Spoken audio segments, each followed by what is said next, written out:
মালদার ঘটনার দিকে, কারণ ইংরেজবাজার এই মুহূর্তে হটস্পট। আর মালদা খুনে যখন হটস্পট ইংরেজবাজার, তখন নজর রাখতেই হবে এই দুই ভাই। তারা মূলত র্যাডারে এই মুহূর্তে। ইংরেজবাজারে বসেই খুনের ব্লুপ্রিন্ট। হ্যাঁ, মহানন্দা পল্লীতেই ঘাঁটি সুপার কিলারদের। রোহনের ডেরায় বসেই খুনের ছক। আরো বিস্তারিত এই বিষয়ে সেবক জানাতে পারবে। কিন্তু সেবক, এই দুলাল সরকার খুনের পর থেকেই তো রোহন বেপাত্তা। এখনো পর্যন্ত কি আপডেট পাওয়া যাচ্ছে? যারা পুলিশের জালে, তাদের থেকে কি তথ্য উঠে আসছে? কারণ তৃণমূল নেতা খুনে তো তাহলে মূল চক্রী এই দুই ভাই।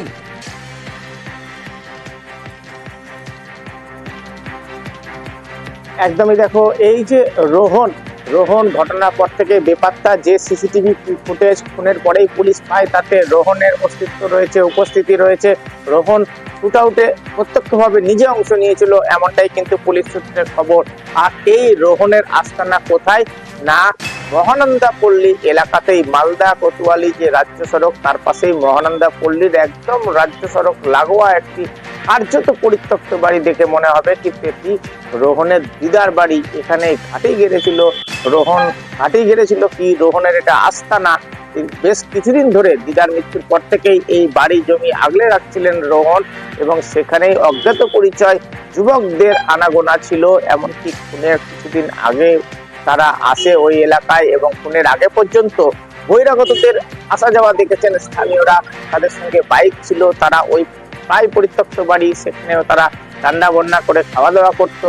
কখনো বাড়ির সামনে মদের বোতল পড়ে থাকতে দেখা গেছে, এমনটা বলছেন কারা? বলছেন ঠিক তার বাড়ির পাশেই প্রতিবেশীরা, রোহনের প্রতিবেশীরা। তারা বলছেন রোহনকে যখন তারা জিজ্ঞেস করেছিলেন এই অচেনা যুবক তারা কারা, তখন একদমই সেবক সঙ্গে থাকো। কিন্তু গুণাক্ষরেও তারা বুঝতে পারেননি যে এ ধরনের কোনো ঘটনা ঘটতে চলেছে। কি বলছেন প্রতিবেশীরা, শুনি। অমিত একজন ধরা পড়েছে, তাকে আপনারা চিনেন? হ্যাঁ, উনি আমাদের আসে যাওয়া দুধ দিত সেটা সেই হিসাবে আমরা চেনাশোনা জানি। আমরা তাদেরই কোনো রিলেটিভের বাড়ি কি? হ্যাঁ, ওর দিদার বাড়ি। একদিন দুদিন দেখেছি বাড়ি থেকে আসা লোক, আত্মীয় স্বজন ভেবেছি বা বন্ধু বান্ধব ভেবেছি। তারা বলছে ব্যবসা করি, সেই হিসাবে লোকজন আসে। হ্যাঁ, বেশি বয়স না, এই 18, 19, 20 বছর এরকমই হবে। না না না, এইদিকে দেখছি হাড়িতে করে জল ভরছে, এটাই দেখেছি। একদিন যখন মোটরসাইকেল করে বেরিয়ে গেল। ঘটনার পরে ওই যুবকদের কি আর তো দেখতে পাচ্ছি না। এটা তো একদম রাস্তার পাশে বাড়ি। হ্যাঁ, আর দুলাল সরকারের অফিসটাও এর থেকে কাছাকাছি। একদম কাছাকাছি। কত দূর এখান থেকে? 5 টাকা ভাড়া। মানে এখান থেকে কি নজরদারি চালানোর সম্ভাবনা থাকতে পারে? হ্যাঁ, থাকতেই পারে।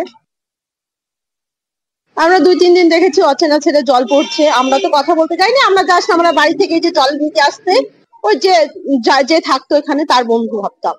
খালি ওর সাথে দেখা হলে বলতাম কে গো, বলে আমাদের বন্ধু। এটাই আমরা জানি। 3-4 দিন ধরে দেখছি এখানে রোদ্রু তাপায় বিরাজ করে। বাইক লক্ষ্য করিনি, হেঁটে হেঁটে আসতো, বাজার করে নিয়ে আসতো, এখানে রান্না বাড়ি খাওয়া দাওয়া করতো। কন্টিনিউ থাকতো সেটাও না, মাঝে মাঝে থাকতো মাঝে মাঝে থাকতো না, এরকম করতো। ঘটনার পরে তো দেখাই যাচ্ছে না, 2 তারিখ থেকে তো দেখতেই পাচ্ছি না। আমরা তো সন্ধ্যাবেলা বেরিয়ে হতে পারছি না, আমাদের ভয়ে তো ঘরে তালাতে ঘরেই থাকছি, একটা আতঙ্ক ব্যাপার। আর এই যে গোটা ঘটনায় এখনো পর্যন্ত 5 জনকে গ্রেপ্তার করা গেছে। হ্যাঁ, তৃণমূল নেতা খুনে গ্রেপ্তার করা হয়েছে আরো 2 জনকে। ধৃতরা অমিত রজক এবং অভিজিৎ ঘোষ। আর খুনের পর থেকেই অভিজিতের কাছেই অস্ত্র। এই বিষয়টা নিয়ে আরো ডিটেল জানাতে পারবে সেবক রয়েছে আমার সঙ্গে। সেবক, এই যে খুনের ঘটনা আর তারপর থেকে যা অস্ত্র শস্ত্র, সেই সব অস্ত্র অভিজিতের কাছেই ছিল।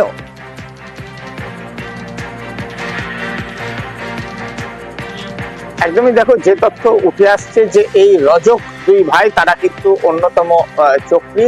এর মধ্যে যে গ্রেপ্তার হয়েছে সে অমিত রজক, তার পুরো প্ল্যানিং তার ছিল, এবং তার ভাই বেপাত্তা রোহন রজক। আর এই ঘটনায় অভিজিৎ ঘোষ নামে যাকে গ্রেপ্তার করা হয়েছে ইংরেজবাজারের গোড়াপীর, এই খুনের ঘটনায় ব্যবহৃত যে অস্ত্রশস্ত্র তার লেনদেনে এই অভিজিৎ গুরুত্বপূর্ণ হয়ে দাঁড়াচ্ছে, এবং তার কাছ থেকেই অস্ত্রের লেনদেন হয়েছিল, এমনটাই বলছেন পুলিশের তদন্তকারীরা।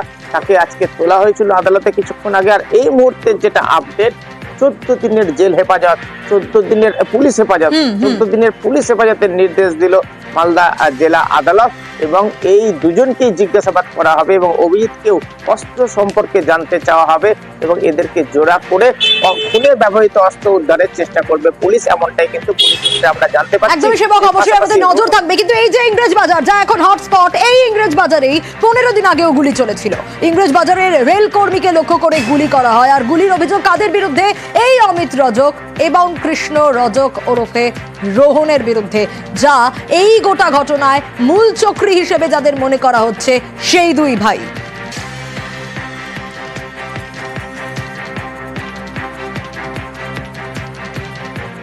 মালদায় তৃণমূল নেতা খুনের ঘটনা। 10 লক্ষ টাকা সুপারি দিয়ে মালদায় তৃণমূল নেতাকে খুন। চাঞ্চল্যকর দাবি ইংরেজ বাজারের পুর প্রধান কৃষ্ণেন্দু নারায়ণ চৌধুরীর। মোটা অঙ্কের সুপারি দেওয়া হয় বলে জানতে পেরেছে পুলিশও। কিন্তু কে সুপারি দিল? খুনের পিছনে কার হাত রয়েছে? নিহত তৃণমূল নেতার স্ত্রী বলছেন বড় সড় চক্রান্ত হয়েছে।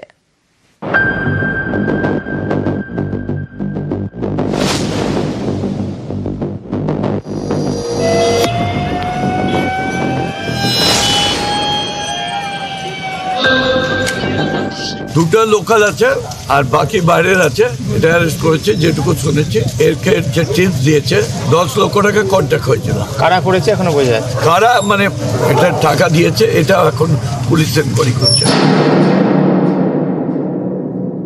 অবশ্যই একটা বড় চক্রান্ত আছে, তার জন্যই এই ঘটনাটা ঘটেছে। এবং একাধিক জন, তারা তো নিশ্চয়ই বিশেষ কিছু জায়গা থেকে সেই সাহসটা পেয়েছে বা পিছন থেকে সেই সাহসটা দিয়েছে একাধিক জন। একজন বা দুজনের কাজ এটা নয়। আমার বিশ্বাস আছে মাননীয় মুখ্যমন্ত্রীর ওপরে এবং পুলিশের ওপরে সঠিক লোককে বেছে বার করবে এবং তাকে শাস্তি দেবে। বাইকে এসে হামলা, তারপর ধাওয়া করে পয়েন্ট ব্ল্যাঙ্ক রেঞ্জে পরপর গুলি। বৃহস্পতিবার সকালে এভাবেই খুন করা হয় মালদার হেভিওয়েট তৃণমূল নেতাকে। ইংরেজ বাজারের তৃণমূল কাউন্সিলর দুলাল সরকার, যিনি বেশি পরিচিত ছিলেন বাবলা নামে। পুলিশ তদন্তে জানতে পেরেছে রীতিমতো ছক কষে খুন করা হয় দুলালকে। কাজে লাগানো হয় সুপারি কিলার। তদন্তে নেমে সিসি ক্যামেরার ফুটেজকে হাতিয়ার করে পুলিশ। এরপরেই একের পর এক পুলিশের জালে।